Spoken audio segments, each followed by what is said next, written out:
না, ভয় পাওয়ারই তো কথা। হ্যাঁ ওটা খোল খোল, ওটা খোল, পুরো বাজ বানিয়ে একটু গেলি। খুইলা দেন, এই যে সাহায্য করেন, দেন দেন। উফ,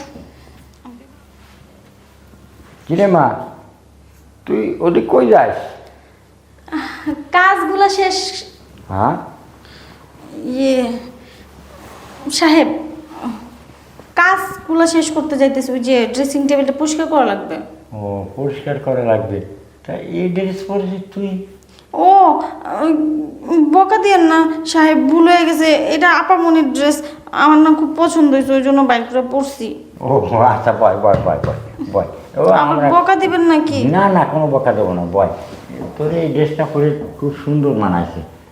ও আচ্ছা, সুন্দর মানাইছে। আচ্ছা তোর যদি এরকম ড্রেস কিনে দিই তাহলে তুই নিবি? সত্যি হ্যাঁ। আমার এরকম ড্রেস কিনে দিবেন? হ্যাঁ ঠিক আছে ঠিক আছে, তাহলে এই ড্রেসটিকে আপামনিরে দিয়ে দেবো।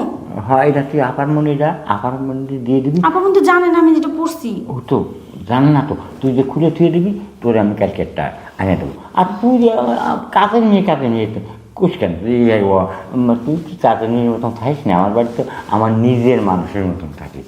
হ্যাঁ হ্যাঁ হ্যাঁ, তোরে একটা কথা কই। কি? এই কেউ কবি না তো? না।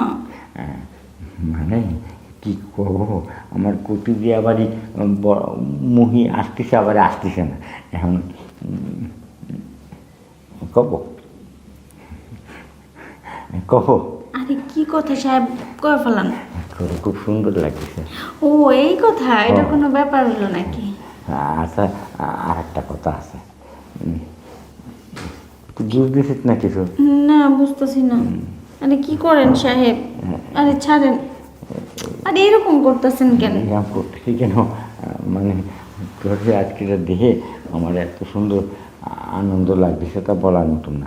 আর তোরে কেমন যেন লাগতেছে আমার বাড়ির বউ। ও হ্যাঁ, বাড়ির বউ মানে? আচ্ছা ঠিক আছে সাহেব, আমি যে কাজগুলো করি গা। আচ্ছা কাজ করিস কেন, তোর কাজ করা লাগবে না, তুই আর না আমার তোরে কত সময় একটু থাক, কোনো সমস্যা নেই। আচ্ছা ঠিক আছে, আর কিছু বলবেন? আপামনি এসে আবার দেখে ফেললে কিছু মনে? আপামনি আসবে না, আপামনি আসবে না। এই সুজা হন, আপনি এরকম করতেছেন কেন সাহেব? আপামনি তো কলেজে গেছি, এখন আসতেছে না। তুই থাক। তোর শরীরটা এত নরম কেন তোর শরীর? জানি না, আমি যাই, আমি কাজ করবো, আমার কাজ আছে। আরে রাখ, তোর কাজ থাক, কাজ থাক, তুই আমার কাজটা আগে কর। আপনার কাজ? আপনার আবার কি কাজ?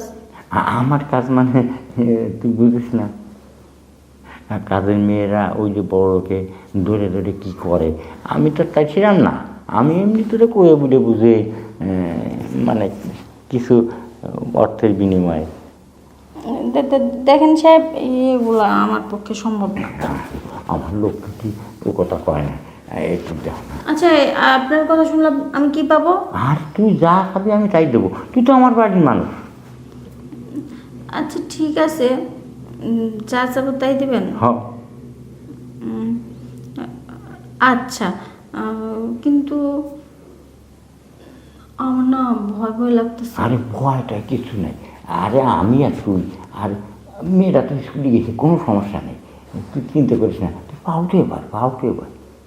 পা উঠে বসবো? হ্যাঁ পা উঠে বসে একটু আদর কর আমার। তোর আমার কেন, তোর কোনদিন কিছু কইছি নাই, আজকে নতুন করছি। তুই মানে এই ড্রেসটা পরেছিস না, খুব সুন্দর ড্রেস, এই জন্য তোর আমি আজকে তোর একটু কইছি, বুঝিস নি? বুঝতে পারছি। তুই ডরাস কেন তুই? না, ভয় পাওয়ারই তো কথা। হ্যাঁ ওটা খোল খোল, ওটা খোল, পুরো বাজ বানিয়ে গেলি। খুইলা দেন, এই যে সাহায্য করেন, দেন দেন। উফ, আমি তো এগুলো কোনোদিন পড়ি নাই, অভ্যাস নাই আমার। হ্যাঁ আজকে নতুন পরিচিত তো। আচ্ছা দেখ, থাক থাক, এখানেই হ্যাঁ থাকো। এখানে থাক। ইস, একটু একটু পিছনে যা। হ্যাঁ আমার কিন্তু অনেক ভয় করতেছে সাহেব। আর কোনো ভয় নেই, আমি থাকলে তোর কোনো ভয় নাই। বাবা ভয়ে আমার কলিজা টলিজা শুকাই গেছিল। শুধুই না, তোর কোনো চিন্তা করা লাগবে না, তুই এইটা খুলে এইটা থুয়ে দিকে তোকে আমি বাজার দিয়ে এই আমার একটা ড্রেস কিনে দেবো। মেয়েটা যদি জিজ্ঞেস করে বলে খালু জানা নিয়ে দিতে, কোনো সমস্যা নেই। একটু হ্যাঁ, আচ্ছা আমি মেয়ের যা তুই আমি কব। আচ্ছা ঠিক আছে। আর যদি টাকা পয়সার দরকার হয় তাহলে আমার কোচকানে আমি টাকা তোরে দিবান। আর আজ থেকে তোর বেতন আরও আমি 1,000 টাকা বাড়াবো। আমি এখন চলে যাই, হ্যাঁ। আমার এমনি ভয় লাগতেছে। টাকার দরকার হলে আমার কাছে চাই। হ্যাঁ, আর মাঝে মধ্যে একটু এরকম সুখ দিস আমারে, কোনো সমস্যা নেই। মেয়ে যখন স্কুলে যাবে তখন এই ফাঁকে তুই আর আমি হিসাব করবো, তুইও সুখ পাবি আমিও সুখ পাবো। তা টাকা কিসের?